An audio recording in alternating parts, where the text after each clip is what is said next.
Hello दोस्तों, हमारे channel में आप सभी लोगों का स्वागत है।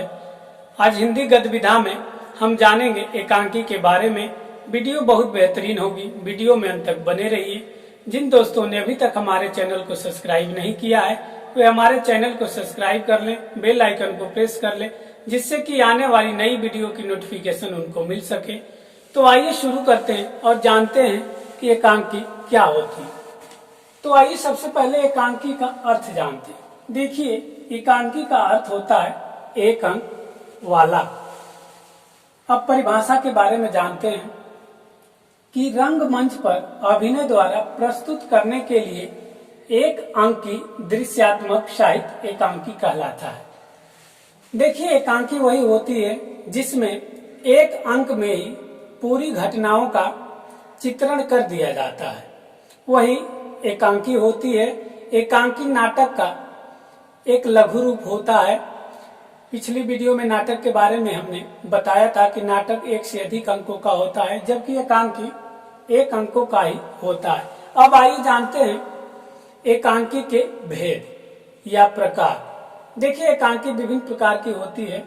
जैसे पहली एकांकी है ऐतिहासिक एकांकी, दूसरी है पौराणिक एकांकी, तीसरी है सामाजिक एकांकी और चौथी है राजनीतिक एकांकी। विभिन्न प्रकार की आज आधुनिक युग में और भी कई प्रकार की एकांकियां देखने को मिलती हैं। अब आइए जानते हैं एकांकी के प्रमुख तत्वों के बारे में। देखिए, अलग अलग विद्वानों ने एकांकी के तत्वों को कई प्रकार से बताया है, लेकिन जो एकांकी के मूल तत्व हैं वो 7 ही माने गए हैं। पहला है कथा वस्तु। देखिए, कथा वस्तु में एकांकी की संपूर्ण कथा का वर्णन किया जाता है और कथा रोचक होनी चाहिए, कौतूहलपूर्ण होनी चाहिए। दूसरा है पात्र एवं चरित्र चित्रण। देखिए, पात्र और चरित्र चित्रण में विभिन्न प्रकार के पात्र होते हैं। कुछ पात्र गौण भूमिका में, कुछ मुख्य भूमिका में होते हैं और एकांकी में पात्रों की संख्या सीमित होनी चाहिए, चयन में सार्थकता होनी चाहिए। तीसरा तत्व है संवाद या कथोपकथन। संवाद या कथोपकथन का मतलब डायलॉग से होता है। जो एकांकी में संवाद होते हैं उसको बहुत अधिक बड़ा नहीं होना चाहिए, संवाद संक्षिप्त होना चाहिए ताकि उसमें इंटरेस्ट बना रहे। चौथा है देश काल एवं वातावरण। एकांकी किस देश की है, किस वातावरण का है, उसकी वेशभूषा उसी के अनुरूप होनी चाहिए जिस पर एकांकी लिखी गई है। पांचवा है भाषा शैली। देखिए, भाषा शैली किसी भी एकांकी की भाषा शैली सरस, ओजपूर्ण और पात्र के अनुकूल होनी चाहिए, जिससे पाठक को या श्रोता को भी समझ में आए। जैसे मान लीजिए उत्तर प्रदेश में ही कोई एकांकी लिखी गई है तो उत्तर प्रदेश की ही भाषा का प्रयोग होना चाहिए। ये नहीं कि उत्तर प्रदेश में कोई एकांकी लिखी गई है तो तमिल भाषा का प्रयोग कर दे। ऐसा करने से जो पाठक हैं या श्रोता हैं या देखने वाले हैं उनको कठिनाई महसूस होगी। छठवां है उद्देश्य।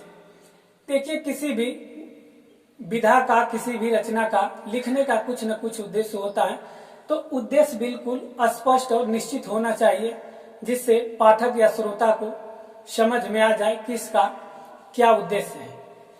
सातवां है रंगमंचीयता एवं अभिनेता।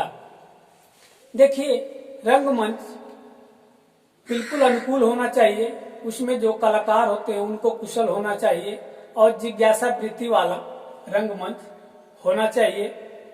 अब आइए जानते हैं नाटक और एकांकी में अंतर को।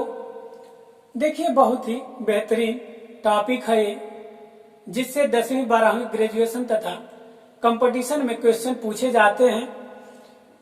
तो आइए बहुत ही सरल तरीके से नाटक और एकांकी के अंतर को समझते हैं। देखिए, नाटक में पहला पॉइंट है, नाटक में एक से अधिक अंक होते हैं जबकि एकांकी में एक ही अंक होता है। दूसरा पॉइंट है, नाटक में पात्रों की संख्या अधिक होती है जबकि एकांकी में पात्रों की संख्या कम होती है। तीसरा पॉइंट है, नाटक में कथा वस्तु के विकास की प्रक्रिया धीमी होती है नाटक में कथा वस्तु के विकास की प्रक्रिया धीमी होती है। देखिए, नाटक में जो कथा के विकास की प्रक्रिया धीमी क्यों होती है? क्योंकि नाटक कई अंकों का होता है, एक अंक समाप्त होता है, फिर पर्दा गिरता है, फिर दूसरा अंक स्टार्ट होता है, तो उसकी जो विकास की प्रक्रिया होती है धीमी होती है। क्योंकि नाटक बड़ा होता है तो धीरे धीरे स्टेप बाय स्टेप इसकी विकास की प्रक्रिया चलती है, जबकि एकांकी में कथा वस्तु के विकास की प्रक्रिया तेज होती है।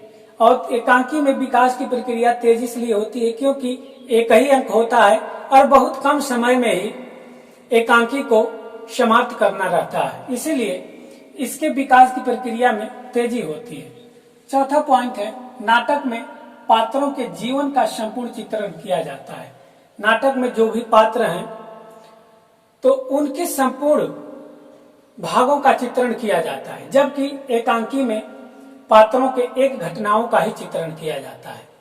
एकांकी में जो पात्र हैं उसके संपूर्ण जीवन का चित्रण नहीं किया जाएगा, उसके जीवन में किसी मोड़ पर कोई घटना घटित है उसकी एक घटनाओं का ही चित्रण किया जाएगा एकांकी में। पांचवा पॉइंट है, नाटक का आकार बड़ा होता है। नाटक का आकार बड़ा होता है, एकांकी का आकार छोटा होता है। कहने का अर्थ यह है कि नाटक करने में जो समय होता है, ये मान के चलिए कि नाटक 1 घंटे से लेकर 3 घंटे तक भी हो सकता है, जबकि एकांकी का जो समय होता है वो बहुत ज्यादा होगा तो आधे घंटे होगा, 20 मिनट या 30 मिनट तक की एकांकी होगी। छठा पॉइंट है, नाटक में अनेक घटनाओं का चित्रण होता है। कहने का अर्थ है कि नाटक में संपूर्ण घटनाएं, संपूर्ण पक्षों का चित्रण होता है, जबकि एकांकी में एक घटनाओं का ही चित्रण किया जाता है। तो आपको हमारी वीडियो कैसी लगी? अगर वीडियो अच्छी लगी हो तो वीडियो को लाइक एंड शेयर करिए, चैनल को सब्सक्राइब करिए। आप चाहें तो हमारे फेसबुक पेज से भी ऑनलाइन शिक्षा मंच से जुड़ सकते हैं और इंस्टाग्राम पर भी ऑनलाइन शिक्षा मंच से जुड़ सकते हैं, जहां पर वीडियो की लिंक आपको प्रोवाइड कर दी जाएगी।